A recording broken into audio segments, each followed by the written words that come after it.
Bien, el día de hoy vamos a hablar acerca de las certificaciones de edificios sustentables.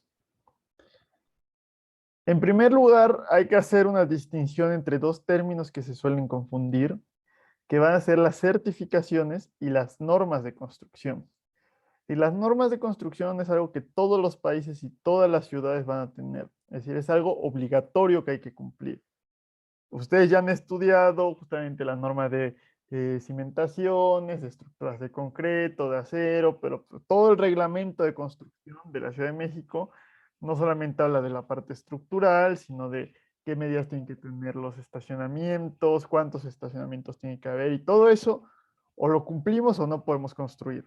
Es algo obligatorio. Dentro de estas normas suelen haber ciertos elementos de sustentabilidad, es decir, nos pueden obligar, no sé, a captar agua pluvial, a poner paneles solares, a tener ciertos elementos que nos van a dar mayor calidad de vida, mayor calidad del aire. Y esto cambia de acuerdo con cada país y con cada ciudad. Eso es, por un lado, las normas de construcción. Es algo que el gobierno impone. Aparte de eso, tenemos las certificaciones de edificios verdes o de edificios sustentables. Estos por lo general son establecidas por privados, por lo general son instituciones sin ánimo de lucro, aunque también los propios gobiernos pueden tener su sistema de certificación. Pero la idea de certificación es que es un esquema voluntario. Nadie está obligado a cumplir o a obtener cierta certificación. Y la idea es ir más allá de los requisitos mínimos. Todos los edificios van a cumplir con lo que ven en las normas de construcción, pero va a haber ciertos edificios que queremos que sean más sustentables, que vamos a cumplir con una certificación. Eh, Ahora, como en las normas pueden haber más o menos elementos de sustentabilidad, hay países donde con simplemente cumplir lo de la norma, yo ya puedo automáticamente pedir una certificación porque cumplo con los requisitos. Y hay otros países donde al cumplir con lo mínimo de la norma, pues nadie me va a dar una certificación porque el edificio no tiene los suficientes elementos.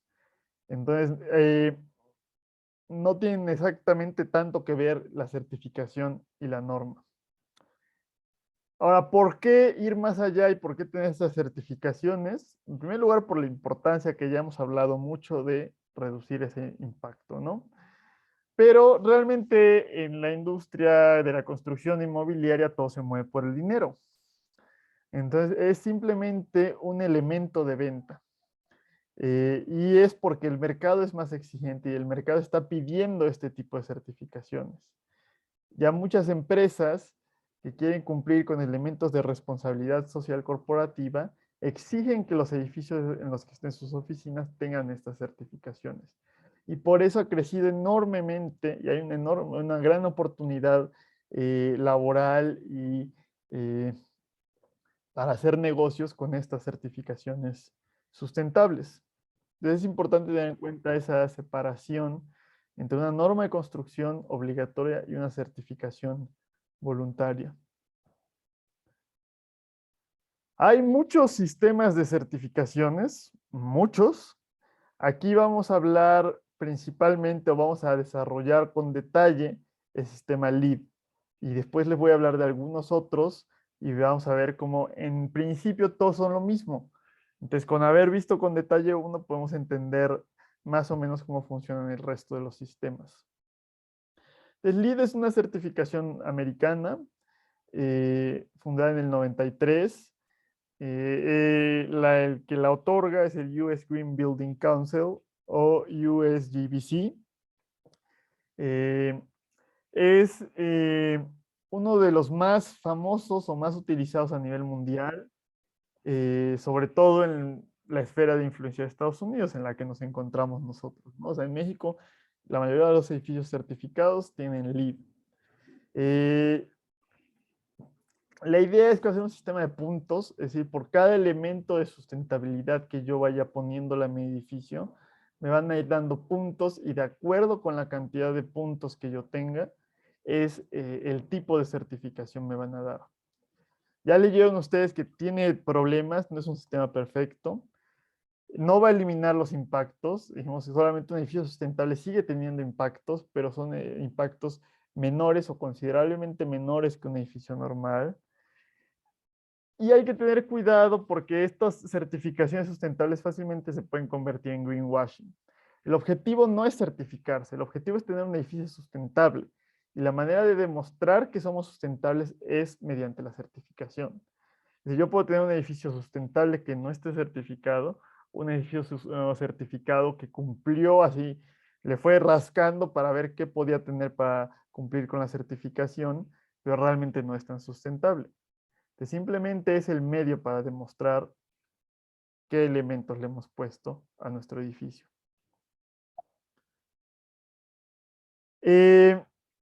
Es complejo el sistema de cómo funciona esta certificación, porque aparte del US Green Building Council tenemos el GBCI, Green Building Certification Institute, que son como que van de la mano y cada uno hace diferentes cosas. Un edificio se puede certificar con LEED, pero también hay personas que tienen que cumplir con todo el papeleo y diseñar estos elementos para que el edificio pueda cumplir. Y entonces hay un sistema de credenciales profesionales. Es decir, yo como individuo, como ingeniero civil, me puedo acreditar, es decir, este instituto me puede dar un papelito que diga, esta persona sabe lo suficiente del LEED como para poder hacer el papeleo y pedir que un edificio se certifique. De los edificios se certifican, las personas se acreditan. Entonces, tiene que pasar uno un examen que cuesta entre 100 y $350. Por ejemplo, ustedes para este Green Associate como estudiantes les costaría $100. Creo que cuesta la mitad que para alguien que no es estudiante. Y lo podrían poner en su currículum y ofrecer, por ejemplo, entrar a una empresa que se dedica a esto, o ser los únicos en la empresa en la que trabajan que saben de esto y son los que se encargan de esto, o dar consultoría y ayudar a otras constructoras a que sus edificios puedan ser LEED. No hay cursos oficiales del USGBC. Esta institución lo único que hace son los exámenes. Hay muchos terceros, muchas empresas pequeñas que dan cursos de preparación, pero ellos no te ofrecen la certificación. Uno toma el curso para prepararse para el examen. Hay que tener cuidado si uno va a meterse a un curso así, que ellos no te pueden asegurar que vas a obtener la certificación, porque la certificación, la acreditación, perdón, aquí es justamente, a ver, digo que los edificios se certifican y las personas se acreditan. Entonces, estas pequeñas empresas no nos pueden asegurar que vamos a obtener la acreditación. Hay que pasar el examen, simplemente nos van a dar las herramientas. Y tampoco son cursos oficiales. Ahora, ya que uno pasó el examen, para poderla mantener en el tiempo hay que cumplir con cierta cantidad de horas de educación continua. Y hay varios niveles de acreditación. El más básico es el GA o Green Associate, donde la idea es que no solamente es para profesionales de la construcción, digas ingenieros civiles o arquitectos, sino que puede ser a lo mejor el contador de una empresa, un economista, cualquier profesionista debería poder obtener esta certificación. La idea es que va a ser una persona que tiene los conocimientos básicos de edificaciones y de tecnologías sustentables, y cómo hacer que un edificio sea sustentable, y cómo funciona este universo de LEED, qué tipos de certificaciones hay, qué institución se encarga de hacerlo, qué hace cada institución, el proceso general de cómo es la certificación, etc. En realidad, cuando ven esos requisitos, es prácticamente lo que hemos visto en este curso, que no quiere decir que ustedes vayan a mañana poder hacer un examen de LEED y pasarlo. Simplemente es que si estudian bien y conocen todos los temas que vimos en el curso, realmente es muy sencillo para ustedes poder obtener esta acreditación. Hay un nivel ya más detallado que va a ser el Accredited Professional o AP with Specialty. Estas especialidades, vamos a ver que hay diferentes tipos de certificaciones. Entonces ya uno El Green Associate es en general para todo LEED. El AP es para un tipo específico de certificación. Y aquí sí, la idea es que sea ya un profesional de la construcción, un ingeniero civil o un arquitecto.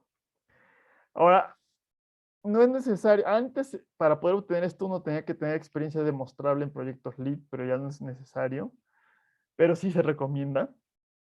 Porque aquí sí es estrictamente cómo puede uno obtener cada punto y para cada punto, que es todo el papeleo, todas las muestras que uno tiene que hacer. Entonces ya es algo con mucho más detalle, mucho más complicado que requiere más conocimiento. Y el último nivel de acreditación es el LEED Fellow. Aquí ya uno no puede pasar un examen para convertirse en LEED Fellow, simplemente cuando uno es famoso en el ámbito de los edificios sustentables y ha trabajado en muchos proyectos de LEED, pues LEED como que le da un premio honorario que va a ser este LEED Fellow. Si no se tengan alguna duda acerca de estos, de qué es el LEED, qué son las certificaciones y cómo es este sistema de acreditación.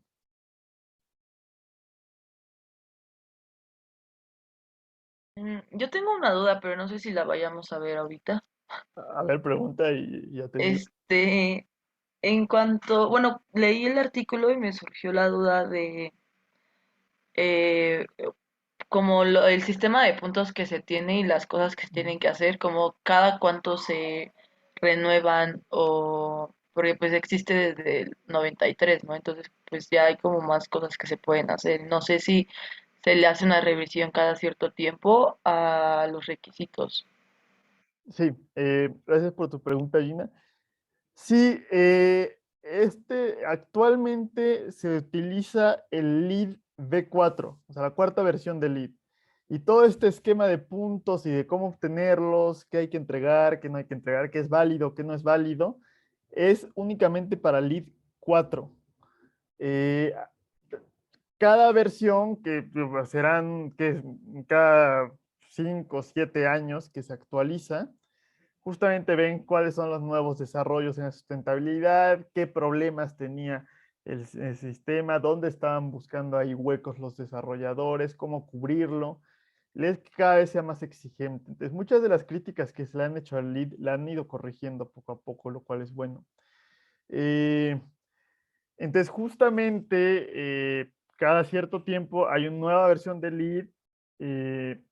Los edificios que ya están certificados se mantienen certificados. Eso vamos a hablar ahorita un poquito de cómo funciona, cuánto dura la certificación o qué vigencia tiene. Pero para todos los nuevos hay que cumplir con los nuevos requisitos y uno como profesional acreditado tiene que actualizarse a las nuevas especificaciones de LEED. No sé si más o menos eso era lo que querías preguntar. Sí, y bueno, creo que ya me respondió la otra pregunta, que era que los que ya están certificados con otra versión más vieja se tienen que actualizar o se quedan así. O sea, es que ahorita vamos a hablar de la vigencia, eso es un detalle Ok, importante. Pero sí, o sea, simplemente es que este edificio tiene certificación LEED Oro en LEED V3. Así hay que, o sea, se pone el año en que se certificó y el tipo de LEED que tiene. Eh, no es necesario recertificarse y ahorita vamos a hablar por qué justamente. Y si te quedas, si menciono eso y te quedan dudas aún así, me vuelves a preguntar, ¿va? ok, vale, gracias. De nada, Gina. Eh, ok, entonces justamente les dije que hay varios tipos de certificaciones. Entonces, una de las más importantes va a ser el BD plus C, que es para diseño de edificios y construcción. Entonces, hay una certificación específica para hospitales, una para escuelas, una para data centers, para hoteles. Como no son iguales las construcciones, no tienen los mismos requisitos. O sea, antes no existían todos estos, hace 10, 15 años. Se ha ido especializando, bueno, hace unos 15 años, hace 10 años sí existían. Se ha ido especializando y han ido saliendo estos nuevos tipos de certificaciones. Los que sí existían originalmente y fueron el primer tipo de certificación era el de nuevas construcciones y renovaciones mayores y este de Core and Shell, que son los que vamos a hablar con más detalle. Entonces, esta certificación de construcciones nuevas y renovaciones mayores, que es la primerita que hubo de LEED, es hecha para oficinas privadas, para edificios de oficinas. También es válido aplicarla para departamentos, pero tiene que ser un edificio de más de 9 pisos. Y también para edificios institucionales, es decir, cualquier edificio del UNAM que tenemos, para bibliotecas, por ejemplo, para iglesias grandes, podrían llegar a aplicarse para esto. Entonces, como es nueva construcción, pues tiene que ser un edificio que está empezando el proyecto desde cero. Y la otra parte de renovaciones mayores se refiere a cuando vamos a, justamente cuando prácticamente se desmantela todo el edificio y se vuelve a poner todo. Quitamos paredes, quitamos muros divisorios, ponemos nuevos muros divisorios, entonces estamos cambiando la envolvente térmica del edificio, estamos cambiando todos los interiores, todos los acabados, eh, y también estamos cambiando todo el sistema de climatización mecánica. Aquí hay que distinguir cómo funciona el mercado inmobiliario. Entonces, piensen en un edificio de oficinas y realmente hay dos opciones. De entrada en el edificio van a haber oficinas privadas de diferentes empresas, pero también van a haber áreas comunes, como todos los pasillos, el lobby, el elevador, las escaleras. Y al igual que en los departamentos, hay un administrador de esas áreas comunes que se encarga de todo el mantenimiento. Y por lo general se encarga también del mantenimiento del envolvente, de limpiar los vidrios, si se rompe un vidrio, de pintar, eh, si hay aislamiento, de que el aislamiento esté en buen estado. Mientras que los acabados de todo y la iluminación que va a haber en cada local, en cada oficina, pues va a ser responsabilidad de cada empresa. Entonces, un edificio puede ser mayoritariamente de locales rentados o puede ser mayoritariamente de un solo dueño. Entonces, si una empresa muy grande como Microsoft construye su propio edificio y todas las oficinas del edificio son de Microsoft, pues el dueño del edificio es Microsoft, quien opera y mantiene el edificio es Microsoft y pues, las oficinas están ocupadas por Microsoft. Entonces Microsoft tiene la totalidad de capacidad, o sea, una capacidad total para decidir sobre cualquier elemento del edificio. Pero si, por ejemplo, yo construyo un centro comercial y van a haber ciertos locales que voy a rentar, ya solamente yo construyo y bueno, el negocio es construir y quedarme con el mantenimiento, con la administración. Entonces construyo y administro, pero realmente muchos de los locales o los renté o los vendí. Entonces yo no tengo la capacidad de decidir mucho qué está sucediendo en cada local. Entonces, para poder hacer este tipo de certificación, el dueño tiene que poder ocupar y operar el 60% del edificio, tener control sobre, por ejemplo, el sistema de ventilación mecánica centralizado, sobre todo el envolvente, etc. Cuando sucede lo contrario, donde yo construyo algo y vento o rento una gran parte de los metros cuadrados del edificio, ahí vamos a poner la parte de Core and Shell. Entonces va a haber un dueño que va a operar las partes comunes del edificio, que es un porcentaje pequeño, como un 40%. Tiene control sobre todos los sistemas principales, agua, luz, todo este climatización mecánica, etcétera, el envolvente, pero cada inquilino pues hace lo que quiera, bueno, o sea, dentro de ciertos límites, ¿no? Pero más o menos hace lo que quiera dentro de su local. Entonces yo no puedo decidir si mi inquilino va a poner focos incandescentes o va a poner focos LED, o si mi inquilino va a dejar el aire acondicionado prendido mientras no haya nadie en la oficina, o si va a dejar las luces prendidas toda la noche. Eso ya es decisión y responsabilidad del inquilino. Entonces justamente es un sistema donde yo voy a certificarme, pero solamente voy a certificar parte, esa envolvente, esas zonas comunes del edificio.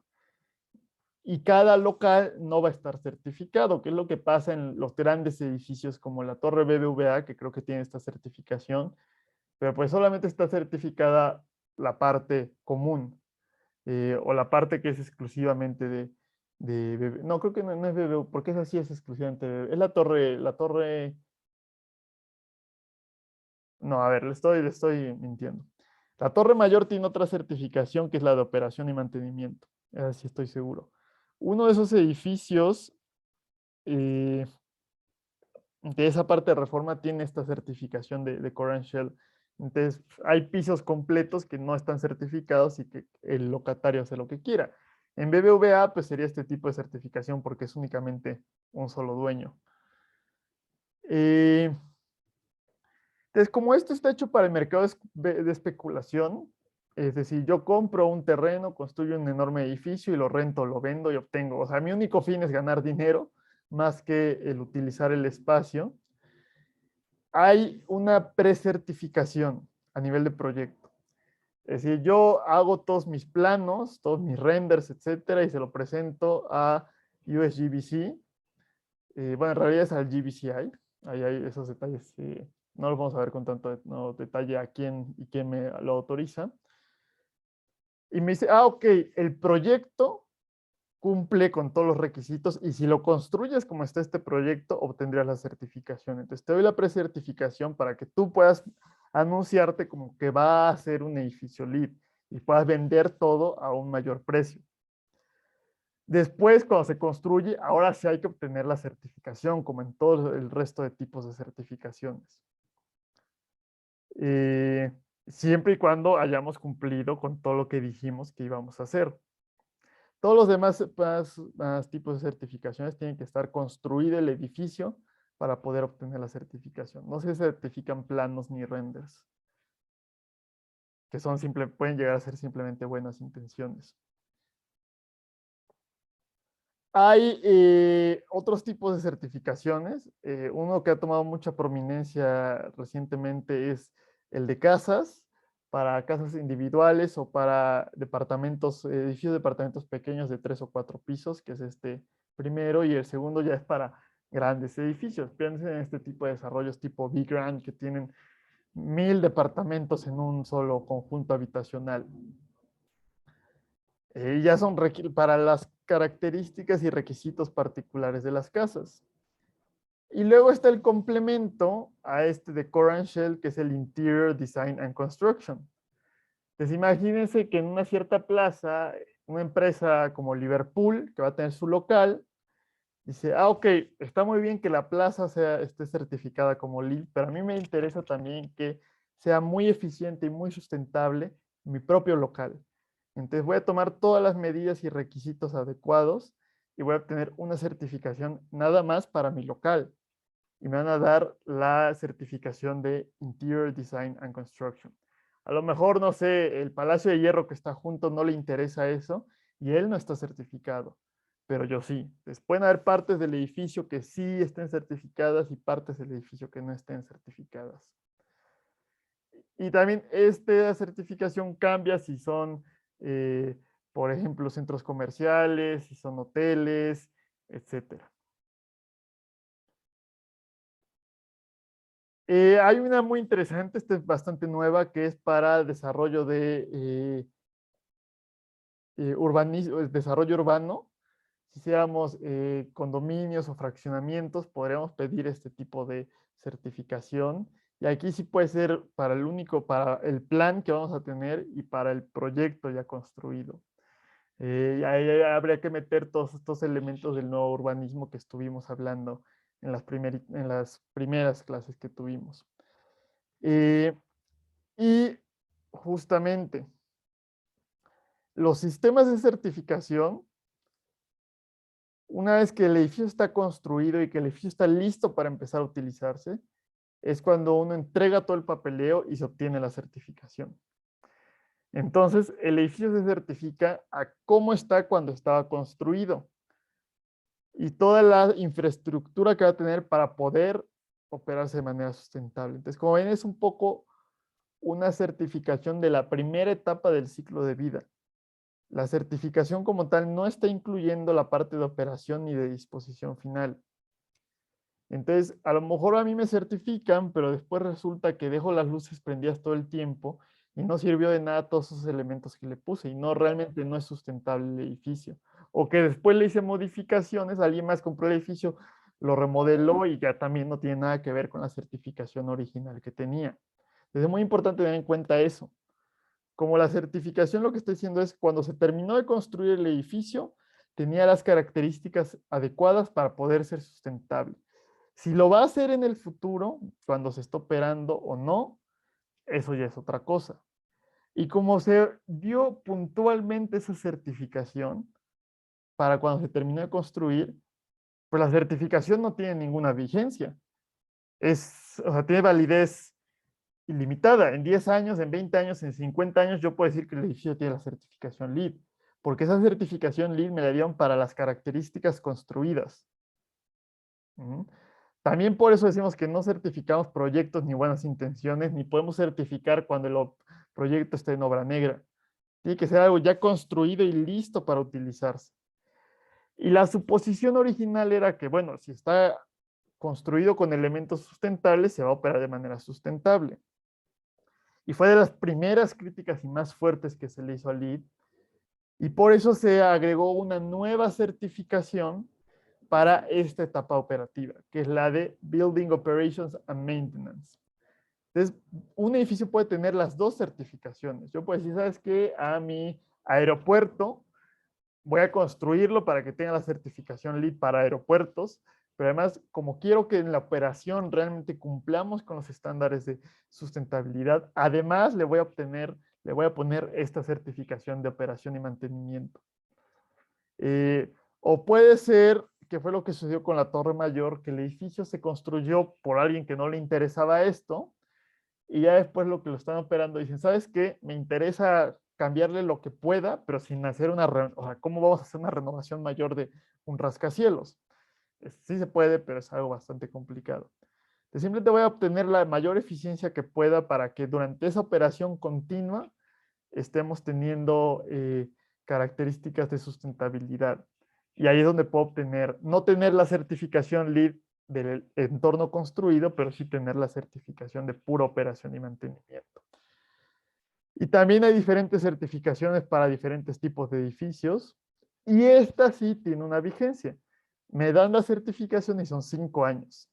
Pasados los 5 años, tienen que volver a ver si sigo cumpliendo con lo que estaba haciendo y me vuelven a certificar otros 5 años.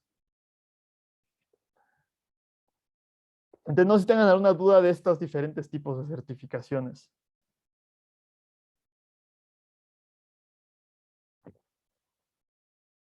No importa y no, profe.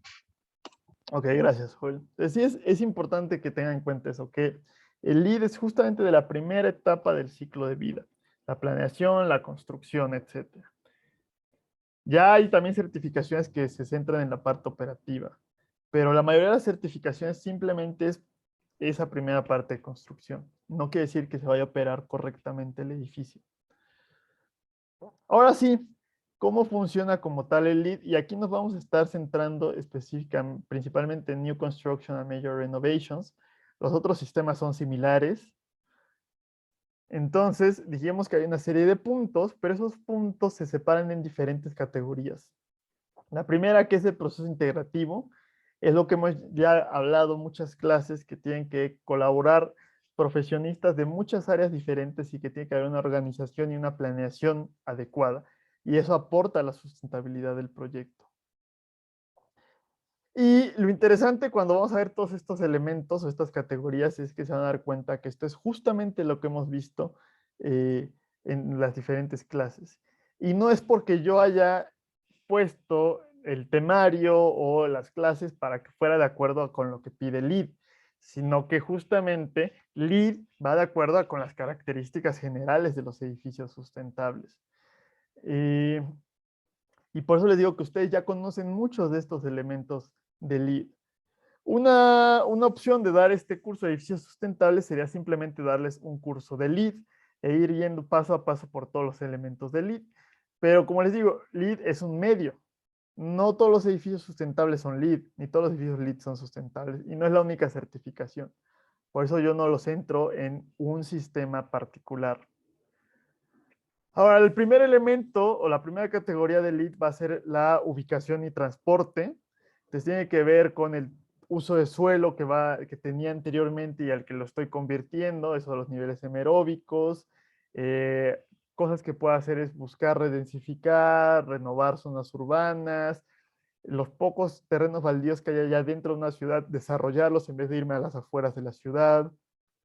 Tomar en cuenta cómo se va a mover la gente para llegar a la zona de transporte, si hay transporte público, si tienen que usar forzosamente automóvil, qué tipo de combustible van a usar los automóviles, si hay infraestructura de ciclista, por ejemplo, muchas veces nos dice, es que yo no puedo llegar en bicicleta al trabajo porque voy a llegar sudado. Entonces, si uno pone estacionamientos seguros para las bicicletas y baños con regaderas, donde se puedan cambiar los trabajadores, eso nos agrega puntos.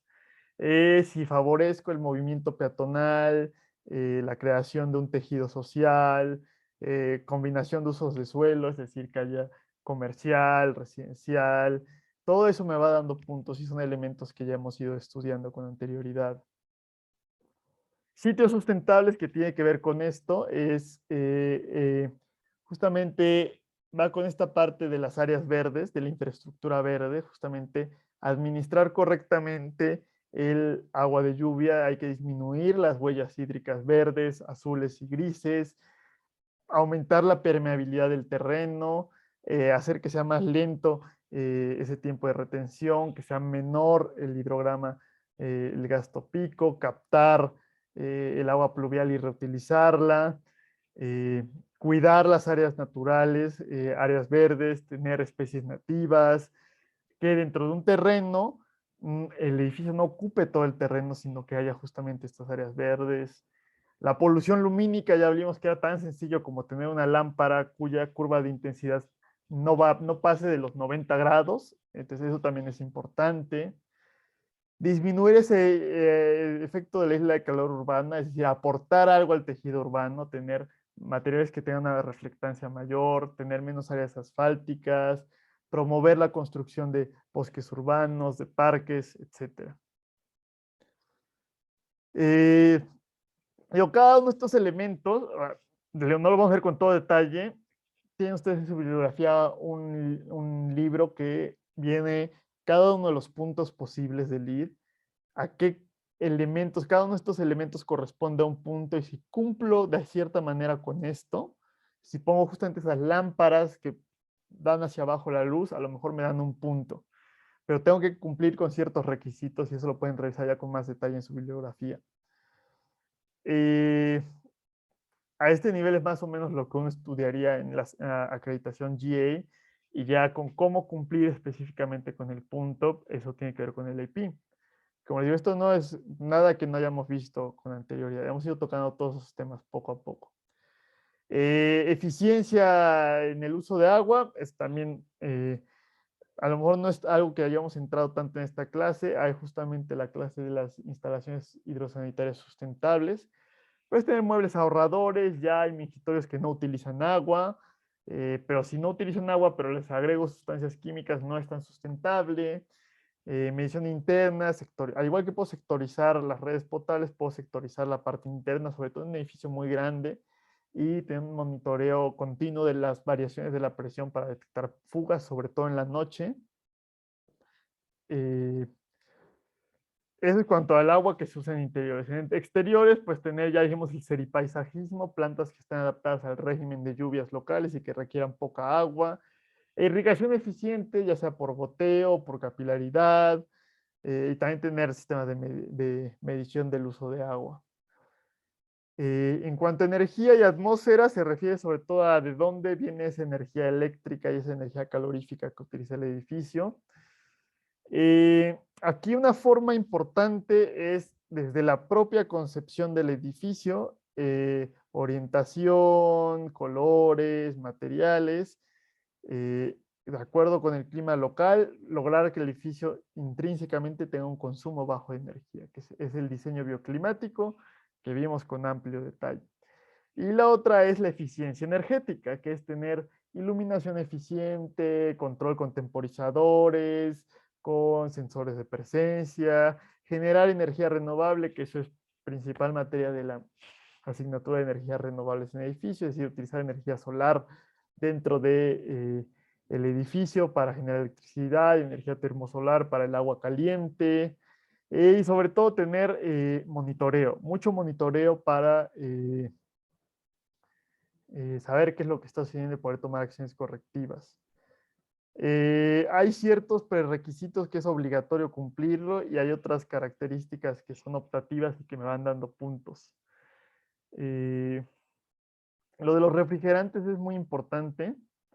Los refrigerantes suelen ser los clorofluorocarbonos que acaban con la capa de ozono, o los nuevos que son los hidroclorofluorocarbonos o hidrofluorocarbonos, HFCs, HCFCs, que también dañan un poquito la capa de ozono, mucho menos que los CFCs, pero son gases de efecto invernadero gigantescos. Entonces, si mi refrigerador es viejo, ya tiene fugas en el ciclo de refrigeración, o mi aire acondicionado, puede estar emitiendo gases de efecto invernadero. Entonces hay que controlar eso con un mantenimiento adecuado. Esto de materiales y recursos, es interesante esta parte. Primero, manejar correctamente y reducir el uso de o la creación de residuos desde la construcción. Ya hablamos varias estrategias de plan de manejo de residuos, usar materiales prefabricados, monitorear y rastrear qué pasa con los residuos. No se trata de simplemente tirarlo, era lo que comentábamos, que nos había preguntado Jean en la parte de compostaje. No se trata simplemente de tirar los residuos y pensar que ya no los veo, ya dejan de existir, ¿no? Hay que asegurarnos que la forma en que dispuse de ellos realmente no se fue, o sea, no le entregué el cascajo a un camión y quién sabe qué pasó y el camión lo fue a tirar a una barranca, sino que el camión realmente lo haya ido a llevar a la planta de reciclaje de concreto, por ejemplo. También es importante, esto es una fuente interesante, uno puede reutilizar materiales de edificios anteriores. Por ejemplo, si en esta deconstrucción, a lo mejor si las puertas todavía servían del edificio, las puedo utilizar en un nuevo edificio. Que el propio edificio promueva las reducciones de la fuente, es decir, que haya zona de reciclaje, de compostaje. Esta parte de los edificios más versátiles que permitían que al final del ciclo de vida se reutilizaran en vez de construirlos o de demolerlos. Y materiales locales, que eso tiene que ver con la sustentabilidad social y económica. Promover los pequeños negocios que están cerca del edificio. También cuidar que todos los materiales al final de su ciclo de vida no se vayan a rellenos sanitarios, sino que vayan a mejores estrategias de manejo de residuos sólidos, reciclar los materiales, etc. Y ya la certificación de operación y mantenimiento asegura que sigamos cumpliendo con estos requisitos durante la operación del edificio. Y entonces por eso hay que tener una política de compras sustentables, un plan de manejo, auditorías y reciclaje. Otra categoría es, de esta parte no hablamos tanto en la clase, nada se los mencioné un poquito porque no es sencilla y sale un poco del alcance de lo que muchas veces como ingenieros civiles podemos hacer. Pero dijimos que un edificio sustentable era un edificio saludable para las personas. Entonces, si yo evito que se genere moho, que hablamos de esa migración del vapor en las paredes y cómo podemos poner la barrera de vapor, si evito que haya humo de cigarro, estos compuestos orgánicos volátiles que pueden salir, por ejemplo, de los plásticos, de los muebles, de las pinturas que hay en los edificios, que sean productos de limpieza que no generen tantos gases. Todo eso va a tener que la calidad del aire en el interior sea buena, que es un problema importante y se suele ignorar. Nos preocupamos mucho cuando hay contingencia ambiental afuera, pero no nos preocupamos cuando el aire que estamos respirando adentro, que es el aire que respiramos el 90% del tiempo, tiene problemas de calidad. Aquí es donde sí entran algunos elementos que hemos hablado, como la iluminación. Vimos que era mejor la iluminación natural para el rendimiento de las personas. Acústica, eso sí no hablamos. Si a alguien le interesa, porque es un tema complejo y muy interesante, pero bastante amplio. Si a alguien le interesa, tengo un par de libros sobre acústica y se los puedo mandar. Eh, es decir, que no esté rebotando el sonido, que haya privacidad en las diferentes habitaciones. Y bueno, el confort térmico sí tuvimos una clase específica sobre cuáles eran los elementos y características del confort térmico. Muy importante, que lo mencionamos un par de veces, es la sensación de poder controlar el ambiente por cada individuo. Es decir, que a lo mejor yo pueda cambiar la cantidad de iluminación en mi estación de trabajo, o abrir o cerrar una ventana, o variar un poco la temperatura, y tener encuestas de satisfacción para tener estas puntuaciones, eh, PMB que habíamos hablado justamente en esa clase de confort térmico. Entonces, como ven, son muchos elementos, muchas características, pero son todos estos temas que que hemos ido tocando poco a poco. Entonces, ustedes ya están familiarizados con todos estos elementos que van a hacer que un edificio sea sustentable. Por eso realmente el LEED simplemente es juntar todo en un elemento, y por eso se los pongo al final del semestre. Porque cuando les hablo de esto, ya saben de qué les estoy hablando. Ya hemos tocado estos temas con anterioridad. Entonces, no se tengan alguna duda acerca de estas categorías y de los elementos que hay dentro de cada categoría.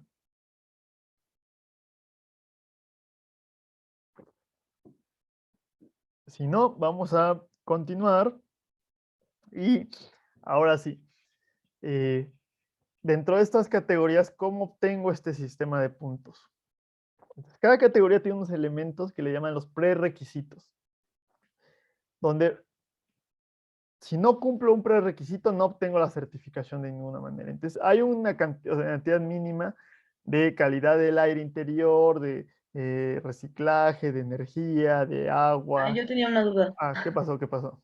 Estas categorías solamente son para la certificación de core y de las construcciones nuevas. Estas son específicamente para construcciones nuevas y renovaciones mayores. Ah, ok. Eh, las otras certificaciones puede variar un poquito las categorías, pero ahorita que veamos también otros sistemas de certificaciones que no son LEED, Ujú. vamos a ver que también tienen categorías que pueden ser un poco diferentes, pero en principio es lo mismo. También para otras certificaciones, las estrategias particulares o la forma de obtener los puntos puede ser diferente, pero en principio, salvo pequeñas diferencias, es generalmente muy parecido. Ok, gracias. Vale, de nada, Gina. Eh, entonces les digo, o sea, no puede ser, porque si todos fueran sistemas de puntos que yo puedo escoger qué puntos quiero obtener, podría poner todo en eficiencia de agua y tener un consumo de energía terrible. Que cuando hablamos del ciclo de vida dijimos que no porque a lo mejor cierto edificio tenga una huella de carbono baja, es sustentable, porque a lo mejor tiene una huella hídrica enorme. Entonces hay un nivel base que hay que cumplir para todo. Y ya después de eso empiezan a contar los puntos. Y el nombre formal para los puntos son créditos. Y cada crédito me va a dar puntos. De acuerdo a qué tan importante es lo que está eh, evitando, el impacto que está evitando cada crédito, o qué tan crítico, qué tan fácil o difícil es de obtener, me puede dar diferentes puntos. Siempre es un valor entero, me puede dar 1, 2, a lo mejor 3 puntos. Te les digo, a lo mejor si tengo iluminación natural, un punto, por decir un valor al azar, ¿no? Si utilicé materiales locales, otro punto. Si utilicé energía solar, otro punto. Y así voy sumando poco a poco cada uno de los puntos. Eh, y si resulta que cumplí así excepcionalmente un punto, es decir, a lo mejor el nivel base o lo que es fácil de obtener es una reducción de 50% de agua en baños. Pero si yo fui más allá y logré reducir el 90%, 95% de agua, y es algo que muy pocos edificios logran hacer, me pueden dar puntos extra. Es este exemplary performance, ¿no? Rendimiento ejemplar. Y esta es una categoría que venía aquí al inicio, que Estas últimas dos categorías no se las mencioné, pero se las estoy mencionando ahorita. Entonces, si cumplo ejemplarmente con cualquiera de los créditos, es decir, excedo mucho más de lo que me está pidiendo el crédito, me pueden dar puntos en innovación. Si además resulta que puse un nuevo mueble hidrosanitario o encontré una manera de ahorrar agua que nadie le había puesto, es decir, creé un nuevo sistema, me pueden dar puntos porque no hay precedentes de ese logro. Y la otra categoría va a ser prioridad regional. Entonces, recuerden que un edificio sustentable depende de su entorno y no todos los edificios son sustentables en diferentes lugares. El edificio que puede ser sustentable en un lado, en el otro puede no serlo. Entonces, LEED contempla estas variaciones espaciales y tiene ciertas consideraciones para diferentes, sobre todo diferentes estados de Estados Unidos, pero para México, para Chile, para Costa Rica, y entienden que hay lugares donde es difícil cumplir ciertos créditos. Por ejemplo, si yo hago un edificio y voy a utilizar mampostería, bloc monomuro, y resulta que nadie vende bloc monomuro o que el banco de materiales está a 500 kilómetros de distancia, pues ni qué hacerle, ¿no? O sea, no es algo sencillo de arreglar. Pero si yo logro cumplir con ese requisito, aunque sea muy difícil de cumplir en mi lugar, me van a dar el punto del crédito y aparte me van a dar puntos extra por haber, como un premio por encontrar la manera de cumplir estos requisitos que en ese lugar en particular era difícil de obtener. Entonces hay unos puntos base y aparte hay estos puntos extra por ir más allá, por hacer algo que era difícil de hacer en la localidad en particular. Y ahora sí, en las 7 categorías base, que no incluyen estas dos, todos los puntos, si sumo todos los puntos posibles, son 100 puntos. Y además puedo llegar a obtener hasta 10 puntos extra con estas dos categorías. Y de acuerdo con la cantidad de puntos que obtenga, va a ser el nivel de certificación que me van a dar. Es decir, no todos los edificios LEED son iguales. Hay certificados, hay plata, hay oro y hay platino. Cuando el platino es el más alto posible. De acuerdo con la cantidad de puntos que tenga. Esta parte, bueno, ya la mencionamos, ¿no? Que es permanente, pero es por o de acuerdo con el entorno que se construyó en particular. Además de los prerequisitos en todas las categorías, hay 3 puntos fundamentales que son como pilares esenciales de la certificación LEED, donde si no lo tengo, no me la dan, y ahí sí, si resulta que no cumplí con esto y mentí, me pueden quitar la certificación. Entonces, lo primero es, bueno, vamos a ir de abajo hacia arriba, porque es lo más sencillo. Primero, que cumpla con los tamaños del proyecto. Es decir, hay unas ciertas lineamientos para decir qué tipo de certificación puedo escoger. Si en primer lugar no puedo certificar un edificio como un data center cuando es una escuela. Así de fácil. Pero también no puedo obtener el New Construction and Major Renovations para un edificio residencial de 8 pisos. Entonces, cada una de estas categorías también tiene una cantidad de metros cuadrados máximos y mínimos de cada proyecto. Y si paso esos valores, me tengo que ir a otro tipo de certificación. Y siempre hay que tener en cuenta eso.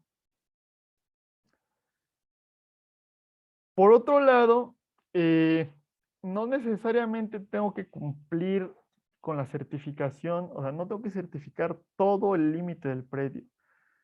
Por ejemplo, si yo quisiera certificar el edificio principal de la Facultad de Ingeniería, realmente Ciudad Universitaria es un solo terreno, como de 200 hectáreas, que es uno de los campus universitarios más grandes del mundo.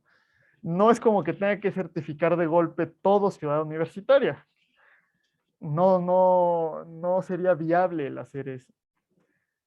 Entonces, tampoco me puedo ir al otro extremo, ¿no? Pues decir, es que voy a certificar la Facultad de Ingeniería y entonces el límite es únicamente el edificio como tal. Es una mentira. La Facultad de Ingeniería también son los estacionamientos que tiene alrededor y a lo mejor los jardines que tenga alrededor. Y esos estacionamientos están poniendo un terreno impermeable que me está poniendo problemas con esta parte, esta categoría. Y es algo que se utiliza en conjunto directo con la Facultad de Ingeniería. A lo mejor el estacionamiento de química, ese sí no tiene que ver directamente con la Facultad de Ingeniería.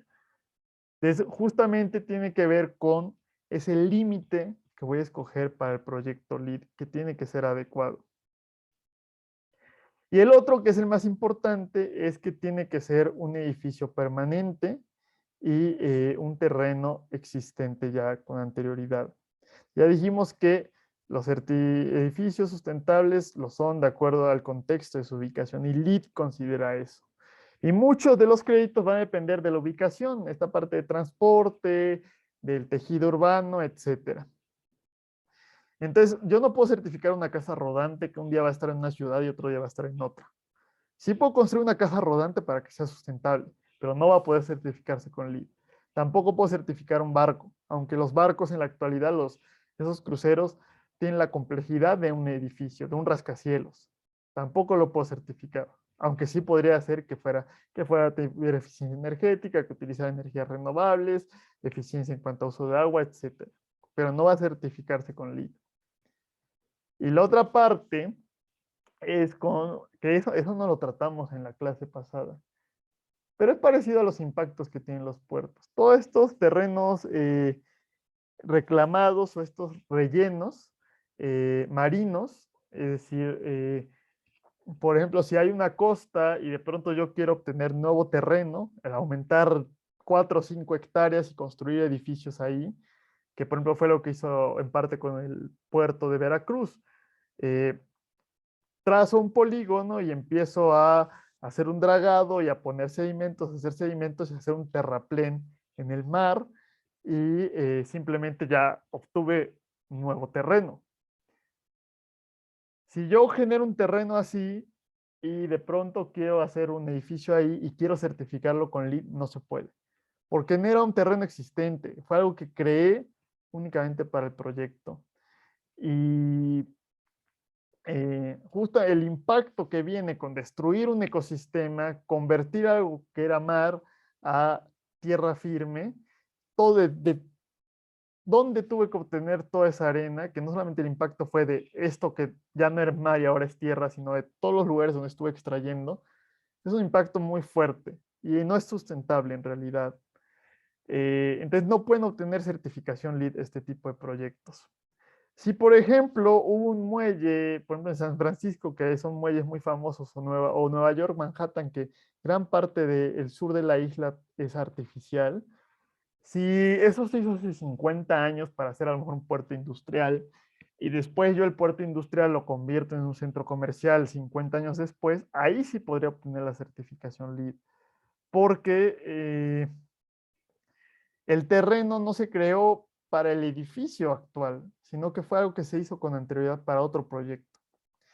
Ahí solamente hay que tener cuidado de no hacer el greenwashing, pues construyo ahorita el terreno artificial, me hago menso y en 20 años hago el edificio y ahora sí obtengo la certificación LEED.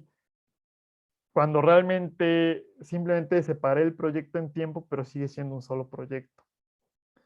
Entonces, todos estos eventos han visto esto de megaconstrucciones del aeropuerto de Hong Kong, del aeropuerto de Osaka, en Japón, todo esto que se construye en islas artificiales, estas islas con forma de palmera eh, eh, en Dubái, creo que hasta el Burj Khalifa, este otro hotel que tiene como forma así como de vela, todo eso no es sustentable y no puede obtener este tipo de certificaciones. Y bueno, esto es en general cómo funciona la certificación LEED. No sé si les haya quedado claro o si todavía les quedan algunas dudas acerca de esta certificación.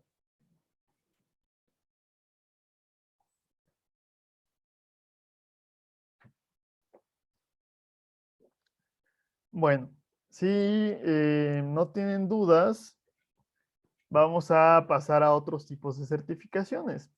Y estas certificaciones no las vamos a ver con el mismo detalle que LEED, porque son muy parecidas. Si LEED fue la primera y los otros se inspiraron, tienen una estructura muy similar. A lo mejor cambian las categorías, cambian los créditos que se pueden obtener, pero es básicamente lo mismo.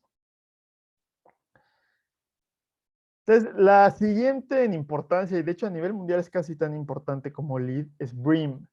BREEAM, que significa Building Research Establishment Environmental Assessment Method, creado por BRE, el Building Research Establishment, que es inglés, o británico más bien. Ya hemos hablado de esto. Cuando vimos ese catálogo de los impactos que tenían los materiales de la construcción, era el catálogo del BRE y va ligado con esta certificación. Y también vimos ahí muy brevemente un transportador para hacer cálculos de iluminación natural. Entonces, ellos en vez de hablarle de oro, plata, platino, simplemente es bueno, muy bueno, excelente. Pero es lo mismo, hay diferentes niveles de certificación y diferentes ambiciones que uno puede tener. También en vez de tener todas estas certificaciones que Core and Shell, que New Construction, etcétera, pues sí tiene un New Construction, pero construcción nueva internacional que tiene las diferencias regionales y climáticas, remodelación, comunidades, casas, operación. Y las categorías son un poco diferentes, pero son muy parecidas. Residuos, agua, transporte, energía, contaminación, salud, administración. Estas van muy ligadas a ese catálogo de impactos de los materiales que vimos. Son casi las mismas categorías, porque pues, o sea, es todo parte de un mismo sistema. También hay un sistema de acreditación, que es el BREEAM AP, pero en este caso, BRE sí tiene su propio sistema de cursos, donde uno puede tomar un curso oficial como parte de la certificación, que dijimos que en LEED no existía. Otra certificación que esta la leyeron en su tarea fue creada por el Living Future Institute y luego se llama el Living Building Challenge. Entonces esto lo crearon personas que crearon la certificación original de LED, que tuvieron un desencanto con cómo funcionaba LEED y quisieron ir más allá, más adelante y ser todavía más estrictos, viendo que los edificios LEED realmente no eran mucho más sustentables, quisieron hacer algo. ¿Y cuál es la máxima sustentabilidad que pueden tener los edificios? Incluso ellos hablan de crear un medio regenerativo de edificios con impacto positivo. Y esto es ahí está sujeto a opiniones y a argumentos. Yo ya les he hablado con anterioridad que no, o al menos yo personalmente considero que no puede haber edificios que tengan un impacto positivo. Siempre hay un impacto y ese impacto va a ser hacia abajo. No es como que antes había un bosque y por construirle un edificio no va a haber ningún animal que va a decir, estoy más contento con este edificio que con anteriormente cuando era todo natural. Cualquier cambio de uso de suelo, cualquier infraestructura humana, cualquier actividad humana tiene un impacto.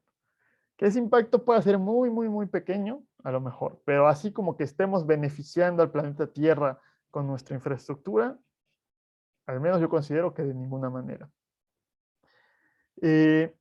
Estas categorías que va a tener se van a llamar pétalos. Y es interesante porque sí son categorías parecidas a las otras certificaciones, pero también hay unas muy subjetivas. Esto de igualdad, belleza, felicidad, que son cosas muy difíciles de, o sea, qué tan feliz es la gente es muy difícil de cuantificar. La belleza pues es subjetiva y depende de quién esté mirando, pero ahí entra un poco esto del valor arquitectónico que estábamos hablando, o de la parte psicológica, que la gente se sienta bien en su entorno. Y esto tiene que ver con la parte social y económica, ¿no? Que tal, lo hablamos un poquito al inicio del semestre, que había que evitar esa segregación de diferentes grupos socioeconómicos, socioculturales, intentar volver a mezclar a todos y que convivamos.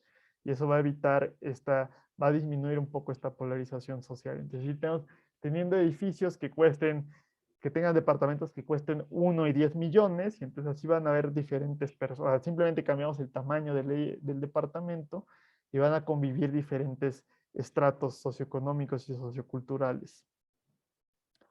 Es mucho más estricto, no tiene nada que ver con los requisitos que está pidiendo. También hay muy pocos, hay decenas de miles de edificios LEED y estos edificios los podemos contar. Podría mencionarles en 10 minutos la totalidad de los edificios que hay con el Living Building Challenge. Que realmente esto es lo que está yendo mucho más allá de lo que se puede hacer, o lo máximo que se puede hacer en su momento. Y este sí está considerando inherentemente la parte operativa. Es decir, yo primero entrego el edificio construido, me lo revisan, me lo preaprueban, opera el edificio durante 12 meses y si durante los 12 meses se ve que sí cumplió con lo que dije, ahora sí me entregan la certificación. Si no cumplo, es muy difícil cumplir con todos los pétalos, digo, hay muy pocos edificios. Si cumplimos con 3 de estos, me da una certificación intermedia que es la Petal Certification. También lo interesante de esto es que me está pidiendo que el edificio genere más agua y genere más electricidad de la que consume. Es decir, que tenga una huella hídrica negativa y también que tenga tantos paneles solares que le esté entregando energía a la red eléctrica. Entonces esto sería pues con captación pluvial y también no es posible en todos los lugares. Depende del balance hídrico que tengamos en nuestra localidad. Si simplemente cumplo con un balance neto cero, me dan esta certificación Net Zero. Pero es Net Zero en uso de energía y en uso de agua. No quiere decir que la huella de carbono sea cero. Ya hablamos un poquito de eso, de lo complicado que es y pues de los detallitos ahí que puede tener de greenwashing. Aparte de eso hay otra, esto también hubo una lectura que por ahí les hablaban del sistema Passive House. No es lo mismo que la calefacción pasiva. Este es Passive House pegado. Es una certificación alemana donde todo se centra en reducir consumo energético, ya sea eléctrico y de calefacción. No hay tanto esta parte de transporte, de áreas verdes, de agua, todo es energético. Me dice que por metro cuadrado de construido tengo una cierta cantidad de kilowatts hora que puedo utilizar. Y también una forma de reducirlo es centrarse en las filtraciones, que hablamos brevemente de ellas. Si disminuyo las filtraciones, sobre todo en climas muy cálidos y muy fríos, ahí estoy eliminando una pérdida de calor o una ganancia de calor. Entonces me está hablando de el máximo gasto de filtración que puedo tener. Entonces, este certificado tiene que ver todo con los flujos de calor, por eso está la FI, con la ganancia solar en ventanas, por eso está este sol que está entregando su radiación. Entonces, ellos se van a cosas ya muy extremas como superaislamiento, es decir, tener no estos aislamientos que vimos en los ejercicios de 10, 15 centímetros, sino tener 50, 60 centímetros de aislamiento, no tener ventanas dobles, sino tener ventanas triples, bombas de calor, estos pozos canadienses que vimos. Es tan eficiente que incluso en climas muy fríos, las ventanas no pierden calor y pueden llegar a consumir 10 veces menos energía que una casa convencional. Se ha vuelto internacional, pero ahí hay detalles con cuánta energía se utiliza en diferentes lugares del mundo y con los problemas de humedad en climas muy cálidos, con la condensación que puede haber, que era la crítica que se le estaba haciendo a este estándar en particular en Australia, en la lectura que ustedes hicieron. Y también dijimos que parte del confort térmico es que yo cuando quiera puedo abrir la ventana y sentir esa brisa también es parte del confort. Entonces, esto es como que una cajita totalmente cerrada y necesita totalmente la ventilación artificial. Y si de pronto me quedo sin luz, se podría llegar a sobrecalentar este espacio. Eh, entonces, no es tan resiliente las casas construidas de acuerdo con el estándar Passive House. Y hay un par de casas en México que tienen esta certificación. Pero sí se le critica mucho esto de que es algo totalmente artificial y mecanizado. Es decir, Passive House no permite la ventilación natural.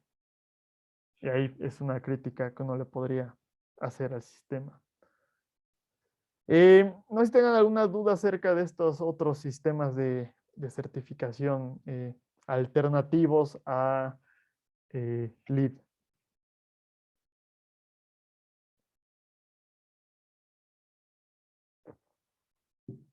Si no hay dudas, vamos a ver ahora esta otra certificación que no es para edificios. Esta va con la parte no inmobiliaria que les hablé la clase pasada de puentes, puertos, túneles, etc.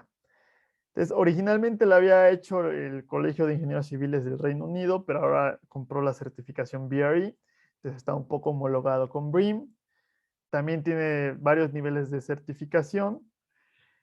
Lees que son 200 preguntas y uno contesta si el proyecto lo cumplió o no lo cumplió, y de acuerdo a cuántas cumpla, nos dan la certificación correspondiente. Lo interesante aquí es que como en muchas de estas obras, no es un solo empresa quien se encarga de todo. Hay una empresa que proyecta, hay otra empresa que construye y hay otra empresa que opera. Y hay alguien quien es el cliente, quien pide el proyecto. Entonces, esta certificación se le puede dar a todas estas diferentes personas, o a todos a la vez, o nada más a algunos, porque no siempre se van a poner de acuerdo y van a hacer lo que la otra persona dijo. Entonces, a lo mejor solamente se la doy al proyectista, o se la doy al proyectista y al constructor, o el cliente que tuvo la ambición de construir algo tan sustentable. Las categorías evaluadas son muy parecidas a las que vimos, solamente entran unas un poco más con el entorno, como esta parte de las personas afectadas, la comunidad local, los vecinos, el ambiente histórico, es decir, preservar ese entorno que teníamos, los edificios con valor arquitectónico, los elementos culturales del entorno, etcétera, ¿no? Y muchas de estas preguntas van relacionadas con las sugerencias que les hice la clase pasada de cada tipo de obra, qué podríamos hacer para disminuir el impacto. Entonces, más o menos por ahí van esas cosas que podemos obtener la certificación. Entonces, sí es posible certificar de manera sustentable a obra civil no inmobiliaria. Y bueno, ¿qué se ha hecho en México? Porque todo esto es internacional. Les digo, sí hay hay edificios LEED en México, hay edificios BREEAM en México, está la certificación EDGE también, que no estamos hablando de ella, certificación Minergy, que es Suiza, y después fue a Chile, que un equipo nos va a hablar de ella. Hay otra certificación que se llama WELL, que es más en cuanto a, más que sustentabilidad ambiental, en cuanto a la salud de los ocupantes, que hay en su Google Classroom, hay una presentación que pueden leer para enterarse de cómo funciona la certificación. Y todo eso yo puedo certificar a un edificio en México. Pero ¿qué hemos desarrollado particularmente en México? Y la respuesta es que no mucho, la verdad. Hay algunas cosas medio decepcionantes. Está el PESES, o el Programa de Certificación de Edificaciones Sustentables, que un equipo va a hablar de él. Se creó en 2008, pero como que estuvo ahí en un limbo donde estaba el papelito y nunca se había puesto en vigor. Eh, Apenas en 2020 entró en vigor, y a lo mejor sería interesante que el proyecto el equipo que va a hablar de esto nos hable de algún ejemplo de un edificio con esta certificación. Y la idea es combinar un poco, borrar eventualmente esa frontera entre norma y certificación, o que la certificación eventualmente se vaya metiendo a la norma. La idea es que en ciertos casos esto se vaya volviendo obligatorio. Vamos a ver si realmente se cumple. Y también meterlo con los incentivos fiscales para que haya más interesados en cumplirlo. Y la idea es que si uno tiene un edificio certificado, el predial pudiera ser menor, que es algo que ya hay esos incentivos con los paneles solares. Si uno mete paneles solares, se puede ahorrar predial, se puede ahorrar impuesto de nómina, se puede ahorrar el pago de agua potable. La idea es meter eso a más elementos de sustentabilidad. Aparte de eso está la hipoteca verde. Ya Infonavit, que ustedes sabrán que entrega créditos para construir, para remodelar a los trabajadores mexicanos, y por eso cada bimestre, pues, de nuestro sueldo nos quitan parte para el Infonavit. Ya hay unos créditos particulares para que uno haga remodelaciones con ecotecnologías. Es decir, hay un crédito particular para poner paneles solares, para poner aislamiento, para poner equipo más eficiente, etcétera. y eso fomenta estas soluciones sustentables.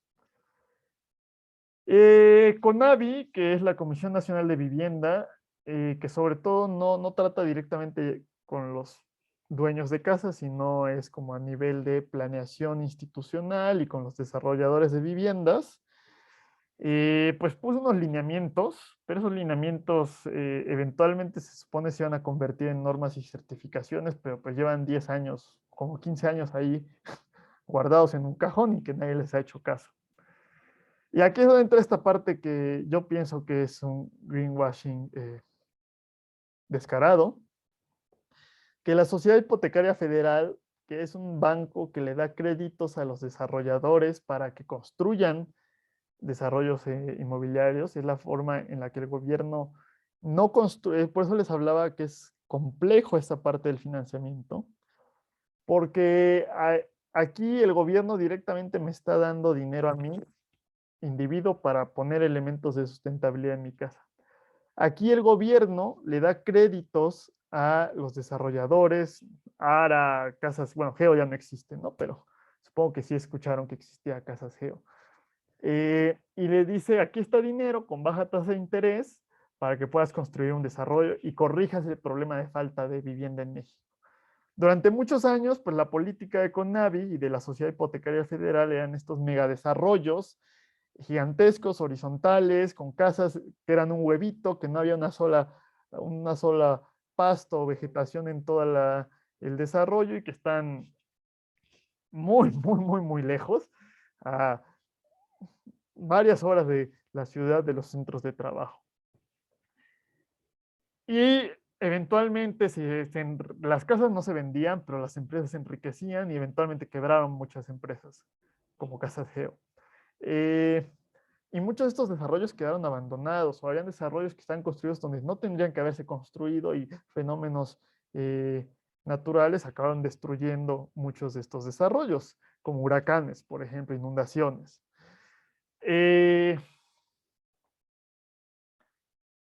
Eventualmente nos empezamos a dar cuenta que no era la forma de hacer desarrollos sustentables. Ciudades como Torreón, que subió en 20 años un 30% su población, pero se triplicó el espacio horizontal que tiene la ciudad.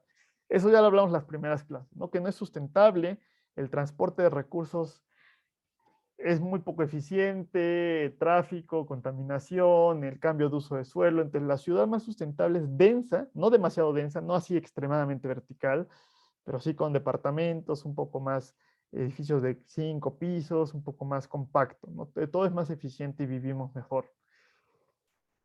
Entonces, la idea de este desarrollo urbano integral sustentable es hacer desarrollos horizontales masivos sustentables. Vemos que inherentemente, o sea, no hay forma que un desarrollo horizontal masivo sea sustentable. O sea, esa es la antítesis absoluta de cualquier elemento de sustentabilidad posible. O sea, es todo lo contrario. Entonces, no por ponerle un camelloncito, por ponerle 3 árboles y a lo mejor un lago se va a volver sustentable. No por hacer una ruta de transporte público que llegue ahí se va a volver sustentable. Entonces, esto no hay forma en que sean sustentables esos desarrollos. Si ya están construidos, a lo mejor sí puedo mejorar la situación, pero no puedo hacer nuevos desarrollos de esta manera. Eso es lo primero que tendríamos que estar haciendo en México, dejar de hacer esos desarrollos horizontales y ponernos a construir edificios de tamaño medio, redensificando el tejido urbano. Entonces, si googlean esto, van a ver que las fotos no es algo que realmente sea bueno para nuestro país. Pero ahí está y es algo que se ha hecho en el país. Meterlo en las normas tampoco hay mucho en la Ciudad de México. Fácilmente podríamos obligar, les digo, a que haya captación pluvial, a que haya tratamiento sobre todo para no tanto para las casas, sino para los grandes desarrollos, edificios, plazas. Podría obligar a que se captara el agua de lluvia, se tratara el agua residual y se reutilizara, a que se utilizaran energías renovables, a que se cuantificara toda esta huella de carbono en el ciclo de vida y se redujera, tener manejos de residuos, tener compostaje, obligar a que ya no se utilice nada que no sea iluminación LED. tener todos estos sistemas de control. Eso es algo que fácilmente y no, realmente no implica un costo adicional para muchos de estos desarrollos que cuestan miles de millones de pesos. Entonces es importante empezar a meter estos elementos a las a las normas de construcción mexicanas. Y también el problema es que luego hay normas, como la norma de aislamiento térmico y envolvente térmica sustentable, que fueron unas tablas que les puse en esa clase de transferencia de calor, pero nadie la respeta. Esa norma existe y deberíamos cumplirla al hacer desarrollos. Pero les aseguro que, salvo ustedes que tomaron esta clase, y seguramente muchos no se van a acordar porque no la vimos con detalle, porque tampoco es tan buena la norma. Eh, o sea, tiene muchas cosas que, o sea, es buena, pero se podrían mejorar muchas cosas.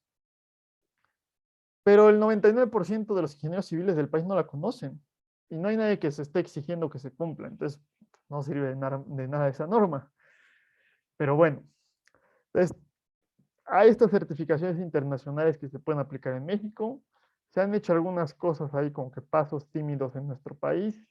Y todavía hay mucho, mucho por hacer y que tenemos que estar impulsando que se haga en nuestro país.